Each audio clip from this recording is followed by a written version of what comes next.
왜 그러냐면 또 중국에 대해서 지금 트럼프 대통령이 더 집중하는 이유는 뭐냐면 트럼프 대통령 나름대로는 출구 전략이 필요한 상황이라고 저는 이제 생각을 해요, 사실은.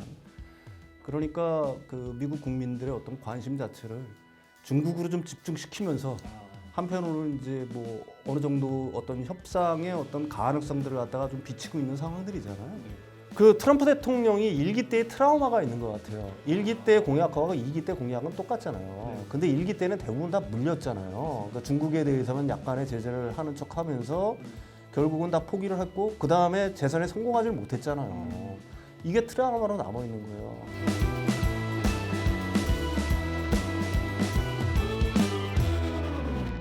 트럼프 미국 대통령의 관세 전쟁이 글로벌 증시와 주요 섹터에 큰 파장을 미치고 있습니다. 관세 여파 어디까지 미칠지와 주요 섹터들의 흐름과 전망 자세히 짚어보겠습니다. 윤석천 경제평론가님과 함께합니다. 안녕하세요. 네, 안녕하십니까. 지금 뭐 중국 관세가 이제 시작이 됐는데 중국을 계속 견제하고 있잖아요. 그럼 미국의 이런 의도 어디 있다고 보십니까? 뭐 중국 견제는 사실 뭐 트럼프 대통령만 유별난 거는 사실 아니죠. 바이든 행정부 때도 뭐 그런 경향이 두드러졌고요. 사실은 뭐 미국의 엘리트들은 미국의 패권에 도전하는 뭐 유일한 국가로 중국을 갖다가 상정하고 있는 거니까 중국에 대한 견제는 뭐 점점 어떻게 보면 에스컬레이팅 될 수밖에 없는 거고요. 왜 그러냐면 또 중국에 대해서 지금 트럼프 대통령이 더 집중하는 이유는 뭐냐면 트럼프 대통령 나름대로는 출구 전략이 필요한 상황이라고 저는 이제 생각을 해요, 사실은. 그러니까 그 미국 국민들의 어떤 관심 자체를 중국으로 좀 집중시키면서 한편으로는 이제 뭐 어느 정도 어떤 협상의 어떤 가능성들을 갖다가 좀 비치고 있는 상황들이잖아요. 협상의 가능성을 강조하는 걸 보면은 어쨌든 트럼프 대통령은 이제 서서히 이제 관세를 갖다가 상호 관세까지 부과하면서 관세를 최고 수준까지 높여놨고요. 이제는 서서히 그걸 갖다가 완전히 풀 레버리지라고 자기들 표현하는 것처럼 풀 레버리지를 당겨놨으니까 이제 서서히 상대국의 반응을 봐가면서 이제 출구 전략을 모색한다. 다만 그러기 위해서는 자신도 어떻게 보면 면이 좀 있어야 되잖아요. 그러니까 중국에 대해서 오히려 더 가열차게 집중하는 경향. 뭐 이런 것들이 복합적으로 그 어떻게 보면 작용한 게 아닌가 이렇게 생각을 합니다. 예. 근데 이제 문제가 사실 풀 레버리지라고 말씀하셨는데 이게 뭐 미국도 마찬가지고 주요국들의 증시가 너무 이렇게 너무 많이 빠지다 보니까 사실 지금 어떻게 투자의 관점을 잡아야 될지 좀 이런 의구점도 있거든요. 그래서 증시 상황 이거 투자하신 분들은 어떻게 대응하면 좋을지 궁금하기도 합니다. 불확실성이 아직도 당분간은 계속될 거라고 봐야죠. 뭐 하나도 어떻게 보면 결정된 게 사실은 하나도 없는 거거든요. 그 다음에 특히 이제 미국 시장 같은 경우에는 그 헤지 펀드들 같은 경우가 제가 알기로는 뭐 100배 뭐 이런 정도의 막 레버리지를 막 댕겨서 썼단 말입니다. 그러니까 장중에 보면 엄청나게 흔들리잖아요. 뭐 아래로 뭐 한 5% 빠졌다가 위로 막 갔다가 그러니까 변동성이 어떻게 보게 되면은 극대로 완전히 어떻게 보게 되면은 심화된 시장이다 현재가. 그러니까 이런 시장에서 발을 잘못 디디면은 시장이 휩쓸려 가지고 진짜 뭐 엉망진창이 되는 수가 있으니까 뭐 투자 격언 중에 그런 말도 있지 않습니까? 쉬는 것도 투자다. 결국은 이 시장이 이 안정이 되려고 하게 되면 트럼프 대통령의 지금 관세 정책이 그 사람이 진짜로 뭘 목표로 하고 있는 건지 우리가 이제 뭐 추상적으로는 대충 그 목표가 뭔지는 알죠. 그 다음에 그걸 갖다 추론할 수도 있어요. 그렇지만 워낙 그 자신의 어떤 그 협상 전략이라고 생각하니까 워드 가이던스를 절대 안 주잖아요. 뭐 이렇게 할 것처럼 했다가 저렇게 하고 저렇게 할 것처럼 이렇게 하고 하니까 사실 시장은 거기에 급속히 휘둘릴 수밖에 없는 거고요.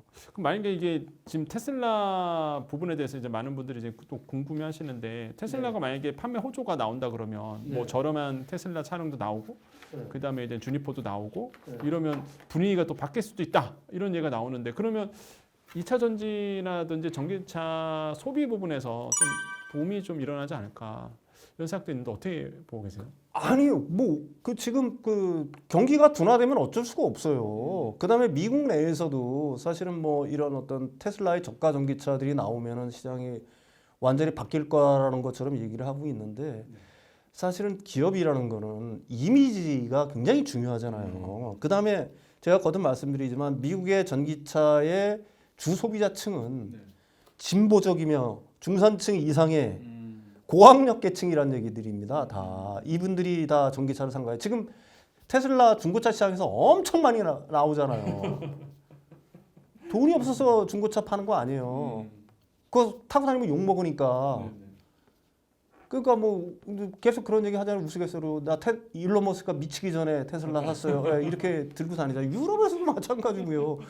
근데 이런 어떤 이미지의 어떤 그 자신의 어떤 이미지의 어떤 상실?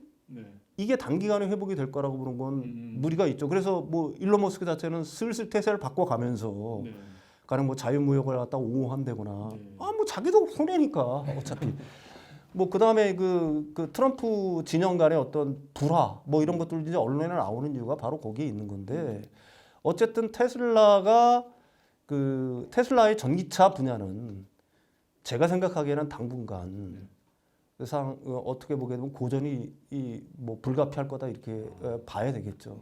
그 지금 이제 관세로 인해서 어떤 것도 지금 좋을 게 아무것도 없다 이렇게 말씀하셨는데 그 관세 이 전쟁이 언제 종료가 될까요? 이거 뭐 종료될 수 있을까부터 시작할 수도 있겠는데 어떻게 지금 진행될 거라 앞으로 보세요? 그 트럼프 대통령이 1기 때의 트라우마가 있는 것 같아요. 1기 때 공약하고 2기 때 공약은 똑같잖아요. 근데 1기 때는 대부분 다 물렸잖아요. 그러니까 중국에 대해서는 약간의 제재를 하는 척하면서 결국은 다 포기를 했고 그 다음에 재선에 성공하지 못했잖아요. 이게 트라우마로 남아 있는 거예요. 그러니까 지금도 1기 때랑 2기 때랑 정책은 똑같잖아요. 정책 그 어떤 뭐 이런 것들. 그 다음에 그쪽에 스태프들 중에 피터 나바로라든지 이런 사람 그대로잖아요. 엄청난 보호무역주의에다가 중국 견제론자인 사람들. 제자인 뭐 스티브 미란인가요? 마이런이라고도 미란이라고 하고 있더라고요. 젊은 친구. 이런 사람들이 다 트럼프를 움직이고 있는 거예요. 그러니까 베센트라든지 이런 사람들 비교적 좀 합리적인 사람들의 목소리가 아직은 들어가지 않는 형국. 그 다음에 어차피 임원이 자기는 마지막이잖아요. 그러니까 지금 정권 초기니까 여기서 승부를 봐야 되겠다고 생각을 하고 있는 것 같아요.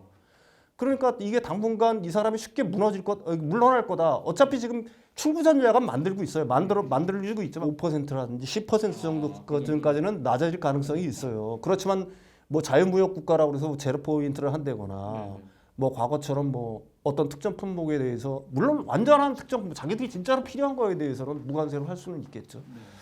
그렇지만 그 과거와 같은 시대로의 복귀는 이미 물 건너간 거 아닌가 이렇게 생각을 해요. 예. 오늘 전해드린 정보들 잘 참고하셔서 성공적인 투자하시길 바라겠습니다. 오늘 말씀 감사합니다.